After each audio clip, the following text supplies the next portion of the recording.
오늘 이 새벽에 하나님께서 저희에게 주신 말씀은 룻기 1장 1절부터 14절까지의 말씀입니다.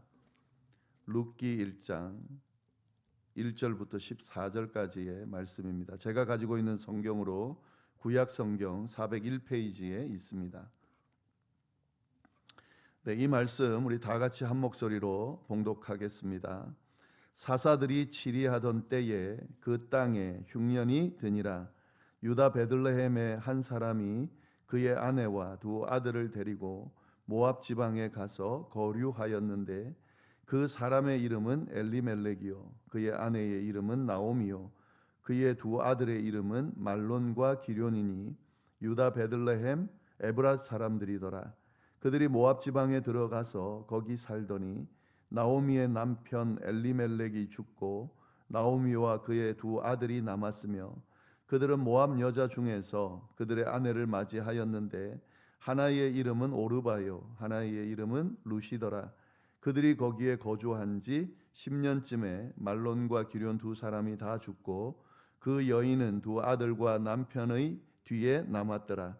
그 여인이 모압 지방에서 여호와께서 자기 백성을 돌보시사 그들에게 양식을 주셨다 함을 듣고 이에 두 며느리와 함께 일어나 모압 지방에서 돌아오려 하여 있던 곳에서 나오고 두 며느리도 그와 함께하여 유다 땅으로 돌아오려고 길을 가다가 나오미가 두 며느리에게 이르되 너희는 각기 너희 어머니의 집으로 돌아가라.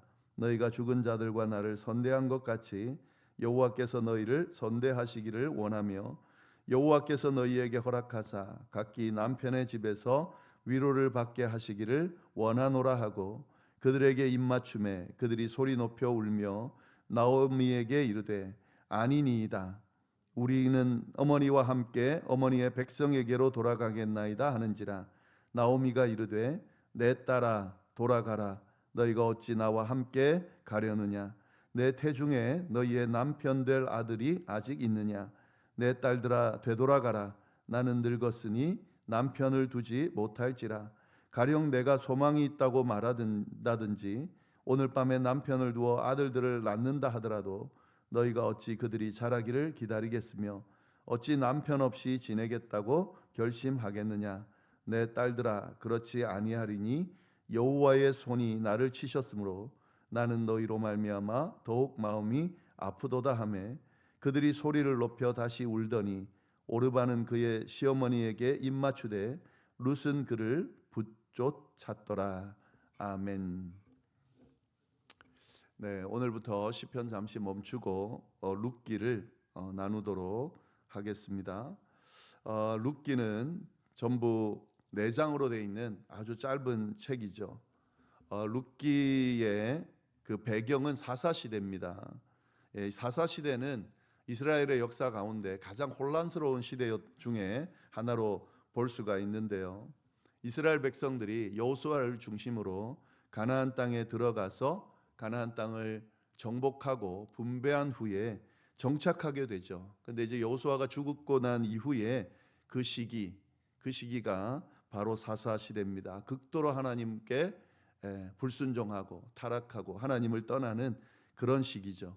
그래서 하나님께서 주변에 있는 이방 민족들을 통해서 그들을 치시고 심판하시는데 그때마다 하나님 앞에 부르짖죠. 그래서 하나님께서 사사를 세우고 그 이방 민족들을 쫓아내고 평안을 주는데 사사가 다스리는 동안은 또 하나님 잘 따르다가 사사가 죽고 나면 또 똑같이 되는 거예요.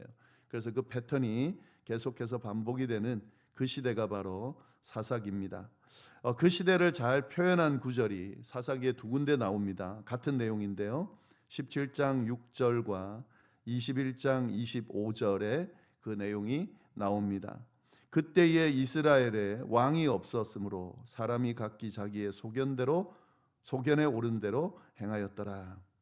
사실 하나님이 이스라엘의 왕인데 왕이 없다는 거예요. 왕이 없는 것처럼 지금 행동한다는 겁니다. 자기 생각에 옳은 대로 마음대로 행하던 시대가 바로 사사 시대입니다.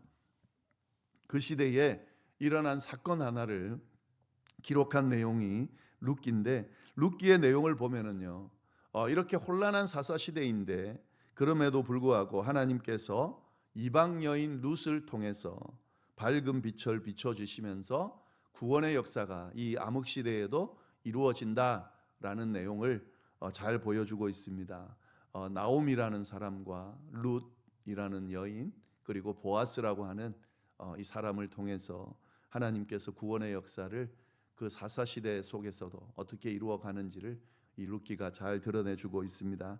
이런 내용들을 우리가 감안하면서 좀 더 구체적으로 말씀들을 쭉 보도록 하겠습니다. 네, 1절, 2절 말씀 보시면은 사사들이 치리한 때에 그 땅에 흉년이 드니라.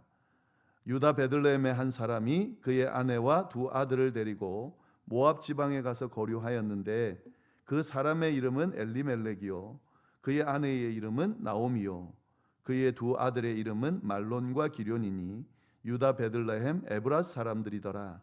그들이 모압 지방에 들어가서 거기에 살더니. 자세한 배경을 설명하고 있죠. 사사시대 이야기다라는 겁니다. 이 사사시대 사사들이 치리하던 때다라는 것만으로도 아까 말씀드린 것처럼 이 시대는 불순종과 하나님을 제대로 섬기지 않는 그런 혼란의 시대였구나라는 것을 우리가 알 수가 있는 겁니다. 근데 그때 어떻게 했다고요? 흉년이 들었다는 거죠. 흉년이 들었다. 그러니까 지금 그렇지 않아도 이 하나님 앞에 불순종하는 그런 혼란의 시대인데 흉년까지 들었다는 겁니다. 아주 살기 힘든 그런 상황이었다는 것을 보여주고 있습니다. 그런데 유대 베들레헴에 한 사람이 있는데 그 사람은 누구죠? 엘리멜렉입니다. 엘리멜렉이라는 사람이 있는데 그가 이룬 가정을 보면은 아내가 있고 아들 둘이 있었다는 거죠. 아내의 이름은 나옴이고 그 아들들의 이름은 말론과 기럐이라는 거죠. 근데 흉년이 들어서 베들레헴에 살지 않고 어떻게 했다는 겁니까? 모압 지방에 가서 살았다는 겁니다. 모압 지방은 이방 지역이죠. 근데 이방 지역에 가서 살았다는 겁니다. 먹고 살기 위해서 모압으로 옮겨서 살았다 하는 이제 내용이 여기 나오는 겁니다. 지금 뒤에 이제 우리가 설명을 하겠지만 먹고 살기 힘든 흉년이 들었다고 해서 이방 지역으로 옮겨서 거기서 살았다라고 하는 것이 이게 뭐 그럴 수 있지. 우리 지금 생각에서는 그럴 수 있는 거죠. 지금 당장 죽게 생겼는데 뭐 이방 지역에 가서 사는 것, 살만한 곳에 가서 사는 건 당연한 거 아닌가라고 생각하지만 사실은 이 선택이 바른 선택이 아니라는 것이 뒷부분에 나옵니다. 3절부터 5절 말씀을 보시면은 나오미의 남편 엘리멜렉이 죽고 나오미와 그의 두 아들이 남았다. 그러니까 모압 지방에 갔는데 거기서 어떻게 됐다는 거죠? 엘리멜렉이 죽었다는 거죠. 먹고 살만했는지는 모르겠지만 어떤 이유든 거기 가서 모압 땅에서 남편 엘리멜렉이 죽고 나오미만 남았다는 거, 과부만 남았다는 겁니다. 그리고 두 아들하고만 남았다는 거예요. 근데 거기서 끝나는 것이 아니고 그들은 모압 여자 중에서 그들의 아내를 맞이했다. 그러니까 이 두 아들 말론과 기럐이 그 모압 땅에 있는 여인, 이방 여인이죠. 이 이방 여인을 아내로 맞이했다는 겁니다. 그 하나의 이름은 오르바고 그 하나의 이름은 루시더라라고 하는 거죠. 모압 지방에 사니까 당연히 뭐 결혼할 수 있지라고 하지만 사실은 지금 이 이스라엘 백성들의 입장에서는 지금 하면 안 되는 일들을 하고 있는 겁니다. 모압 지방에 가서 사는 것도 그렇고 또 거기 있는 여인들을 아내로 맞이하는 것도 그렇고 지금 점점점 하나님의 백성들, 이스라엘 백성들, 유다 베들레헴 출신의 사람들이 이방 문화에 점점 접속하면서 물들고 있는 과정들을 지금 보여주고 있는 겁니다. 그런데 여기서 끝이 아니죠. 그 아들들 둘이 모압 여자 중에서 아내를 맞이했는데 어떻게 됐다는 거예요? 거주한 지 한 10년이 지났을 때에 이 말론과 기럐 두 사람이 다 죽어버렸다는 거죠. 그 가정의 남자들이 다 죽었다는 겁니다. 엘리멜렉도 죽고 말론과 기럐 두 사람도 다 죽었습니다. 그럼 누가 남았죠? 시어머니 나오미만 남고 며느리 둘만 남았다는 겁니다. 정말 안타까운 상황인 것을 1절부터 5절까지 보여주고 있습니다. 흉년을 피해서 좀 살아보고자 이방 땅 모압으로 갔는데 거기서 남편은 죽고 그 아들들은 이방 여인과 결혼을 했고, 그런데 그 아들들마저 죽고 이방 여인들인 며느리들만 남게 됐다 하는 거죠. 이 나오미의 입장에서 보면 참 기구한 겁니다. 남편도 죽고 아들들도 죽었습니다. 이건 이제 남편이 죽었다는 것만으로도 참 안타까운 거죠. 과부가 됐다는 건데, 그죠? 이 당시에 과부라고 하면 이 돌봄이 필요한 사람, 혼자서는 살 수 없는 그런 형편에 처한 사람인데, 그런데 아들들마저 죽어버린 거예요. 그리고 이방 여인들을 맞이했는데 이방 며느리들도 과부가 돼버린 거예요. 그러니까 세 과부가 한 집에 지금 남게 되는 그런 상황이 된 겁니다. 그러니까 지금 이 설명으로 보면은 아주 안 좋은 그런 상황이 됐다라는 것을 이 짧은 시간에 짧은 구절을 통해서 설명하고 있다는 거죠. 이런 상황에서 이 스토리가 어떻게 진행되는가? 네, 6절 말씀 보시면은 그 여인이 모압 지방에서, 그 여인은 나오미죠, 여호와께서 자기 백성들을 돌보시사 그들에게 양식을 주셨다 함을 듣고 이에 두 며느리와 함께 일어나 모압 지방에서 돌아오려 하였다. 예. 이게 무슨 말이냐면 나오미가 이제 이런 상황인데 모압 지방에서 소식을 듣는 겁니다. 고향의 소식을 듣는 겁니다. 그 고향은 유다 땅을 말하는 거죠. 예, 그 유다 땅에서 무슨 소식을 들었습니까? 여호와께서 자기 백성을 돌보시사 그들에게 양식을 주셨다는 거죠. 예, 흉년이 들었는데 그 땅에 결국에는 어떻게 됐다는 겁니까? 하나님께서 돌보셔서 거기에 양식을 주셨다라는 것을 들었다는 거죠. 이 말씀을 통해서 뭘 이야기하냐면 흉년을 피해서 이방 땅으로 간 나오미가 잘못된 선택을 했다는 것을 지금 드러내고 있는 겁니다. 나오미가 어떻게 결심했다는 거죠?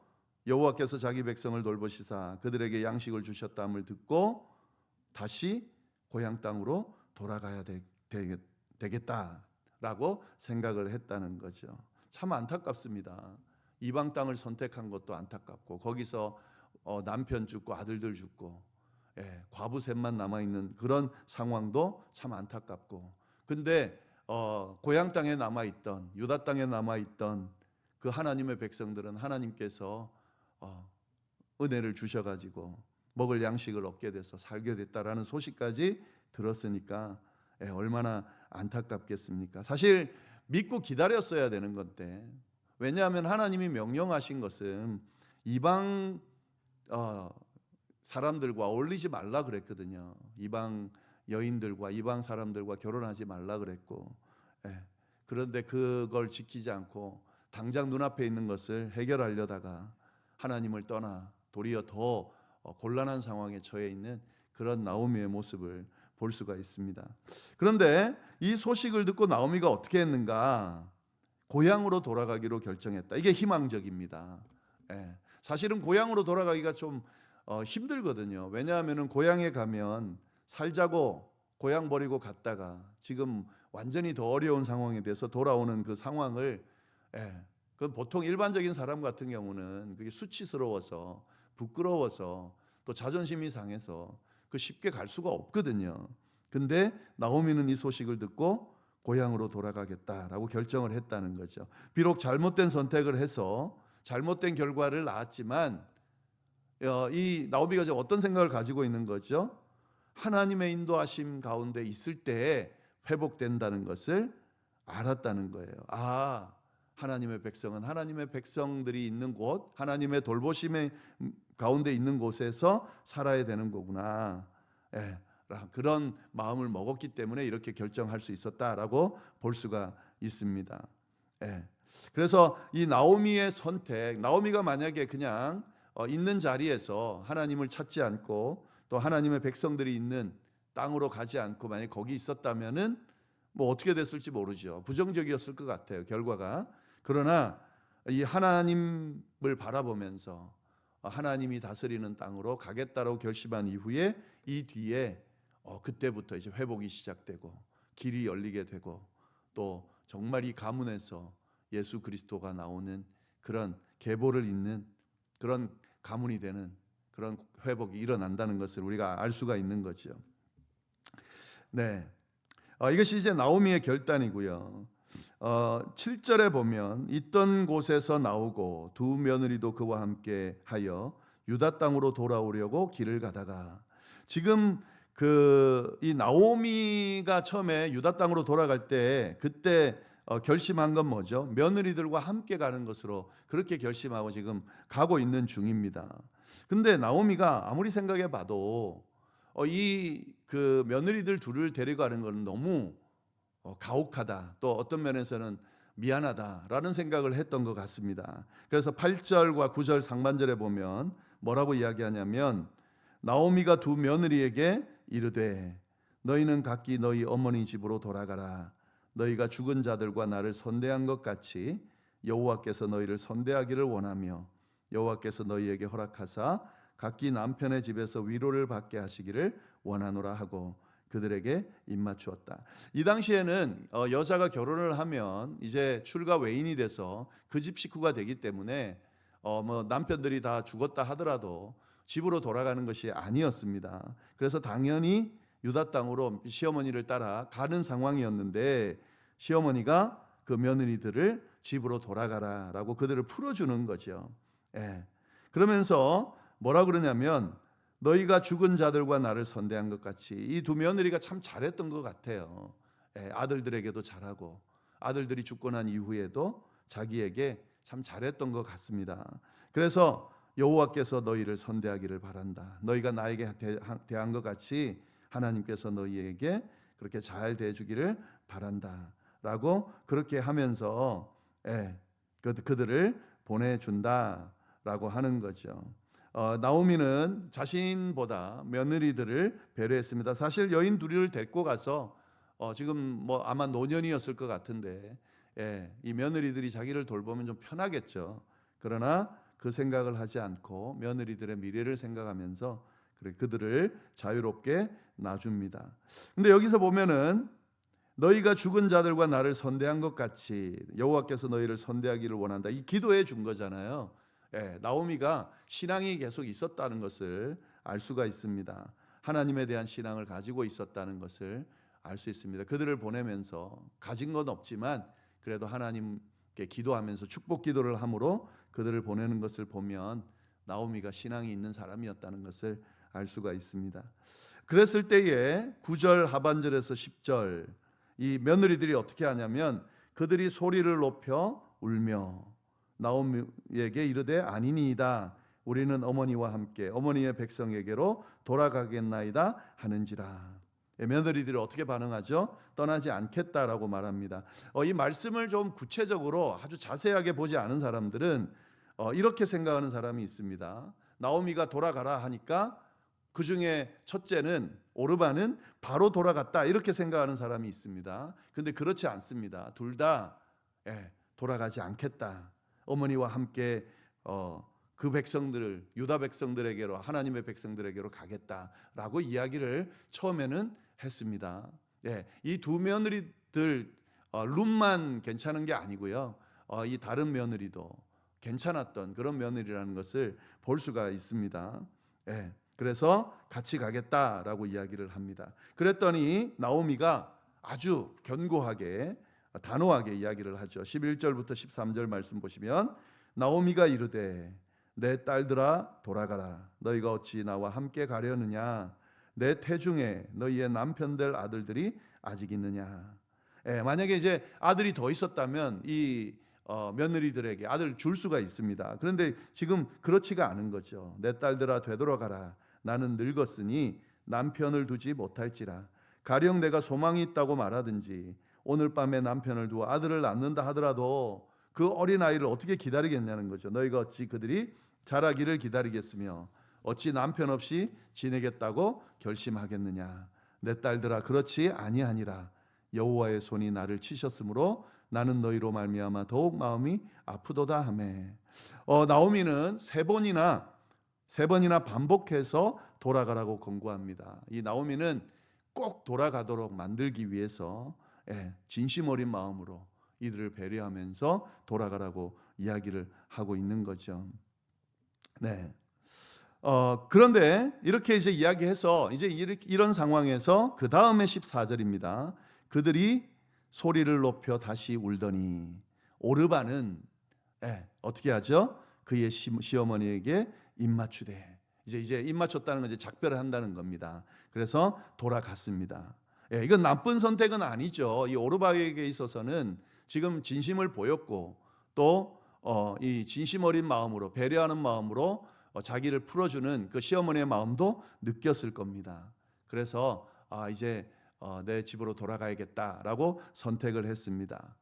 이것 자체가 나쁜 선택은 아닙니다. 그런데 이건 그 다음의 내용을 보면은요, 룻은 어떻게 했다고요? 그를 붙쫓았더라. 이상한 단어가 하나 나오죠. 익숙하지 않은 단어입니다. 붙쫓았다. 붙들고 쫓았다. 뭐 이렇게 우리가 이해할 수 있을 것 같은데, 이거를 다른 번역을 통해서 어떤 의미인지를 좀 본다면 이렇게 돼 있습니다. 새 번역에 보면 룻은 오히려 시어머니 곁에 더 달라붙어 있었다. 그냥 따라가는 정도가 아니라요.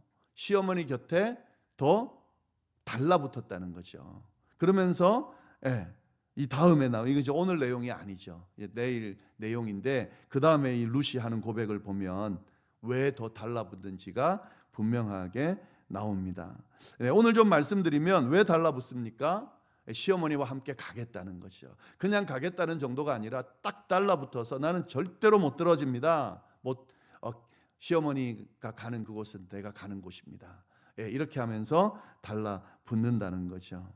근데 왜 이렇게 했을까? 내일 말씀을 자세히 나누겠지만 이 나오미의 그 고백을 한번 생각해 보세요. 이방 땅에 살았지만 나오미가 지금 고백하는 내용을 보면 하나님을 완전히 떠나지 않았다는 걸 알 수가 있습니다. 그러면은 하나님에 대해서 신앙적인 모습을 보였겠죠. 나오미는 하나님에 대해서 또 하나님을 믿는 신앙에 대해서 이 며느리들에게 보여줬을 겁니다. 그래서 이 며느리들은 이방 땅에 있지만 하나님이 어떤 존재인지를 분명히 봤을 거예요. 그리고 나오미를 통해서 그 하나님이 어떤 분인지를 분명히 느꼈을 겁니다. 오르반은 아마 그 정도는 아니었던 것 같은데 룻은 느꼈다는 거죠. 하나님 믿는 사람들은 이런 거구나. 하나님 믿는 가정은 이런 거구나. 그리고 이들이 믿는 하나님은 이런 하나님이구나 라는 것을 분명히 느꼈다는 거죠. 그래서 이 행동을 했다라고 우리가 해석할 수 있습니다. 물론 룻이 고백하는 내용을 통해서 우리가 알 수 있지만, 그래서 이 룻이 뭐라고 고백하냐면 어머니가 가는 곳에 내가 갑니다. 그리고 그 다음에 뭐라 그러냐면 어머니의 하나님이 내 하나님이 될 겁니다. 이렇게 고백하는 거죠. 이 하나님이란 존재는 꼭 붙들어야 되는, 절대 놓으면 안 되는 존재구나. 우리의 삶을, 나의 삶을 완전히 바꿔놓을 수 있는 그런 존재시구나 라는 것을 깨달았다는 거죠. 그래서 따라가겠다는 거죠. 오르반은 현명한 선택을 했다고 이 세상적으로 말하면 현명한 선택을 했다고 볼 수 있지만 사실 신앙적으로 말하면 이건 못 본 거죠. 진짜 붙들어야 될 그 하나님의 존재를 못 본 거죠. 그러나 룻은 보고 그 하나님을 선택하게 된 거죠. 이 나오미의 모습 참 중요합니다. 이 모습을 보면서 이거 도대체 어떻게 했길래 이 룻이 이렇게 하나님의 존재를 느끼면서 하나님을 믿고 알게 했을까? 지금 이 며느리들을 보낸다는 것만으로도 하나님의 마음을 드러내고 있는 건데 참 이 귀한 모습이죠. 우리가 신앙생활하면서 우리 때문에 누가 하나님을 알고 우리 때문에 하나님을 깨닫고 하나님을 믿게 되는 그런 결과 열매들을 맺는다는 것은 정말 영광스러운 일입니다. 그런데 사실은 모든 그리스도인들이 그렇게 해야 되는 거죠. 우리가 그냥 신앙생활을 하면서 우리가 믿는 믿음 열심히 하나님 앞에 나오는 것만으로 사실 끝나는 게 아니고 우리 때문에 자녀들이, 우리 때문에 형제들이, 우리 때문에 주변 사람들이 사실 모범을 얻고, 같은 교회 사람들도 마찬가지입니다. 저 사람은 진짜 하나님의 사람이야. 저 사람 보고 있으면 하나님이 느껴져. 하나님의 사랑이 느껴져. 이렇게 하나님을 드러낼 줄 아는 것이 참된 그리스도인의 모습이죠. 사실 쉽지는 않지만 우리가 보여줘야 되는 그런 모습입니다. 이게 나오미의 모습이 우리가 오늘 말씀을 통해 본받아야 되는 나오미의 모습입니다. 그리고 룻의 모습도 우리가 본받아야 되죠. 이방 여인임에도 불구하고 진짜가 뭔지, 진리가 뭔지, 하나님이 어떤 존재인지 그것을 알 수 있는 그런 룻의 모습을 보여주게 되는 거죠. 네, 오늘 이 말씀을 좀 잘 보시면서 오늘 이 두 사람을 통해 주시는 그 말씀을 좀 잘 깨달으시면 좋겠습니다. 하나님 아버지 참으로 감사합니다. 또 오늘 귀한 사람들을 통해서 하나님의 음성을 들려주시고 어떤 모습으로 우리가 또 신앙생활하고 살아야 하는지를 주님 보여주셔서 참으로 감사를 드립니다. 하나님 나오미와 같은 또 룻과 같은 이런 진정한 믿음의 모습들이 우리에게 있을 수 있도록 인도해 주시고 이 믿음을 통해서 또 이 모습들을 통해서 하나님의 백성임을 사람들에게 드러내고 하나님께도 인정받는 그런 저희가 될 수 있도록 역사하여 주옵소서. 이어서 드리는 개인의 기도와 중보 기도 위에도 함께하여 주시기를 간절히 바라고 살아계신 예수님의 이름으로 기도드립니다. 아멘.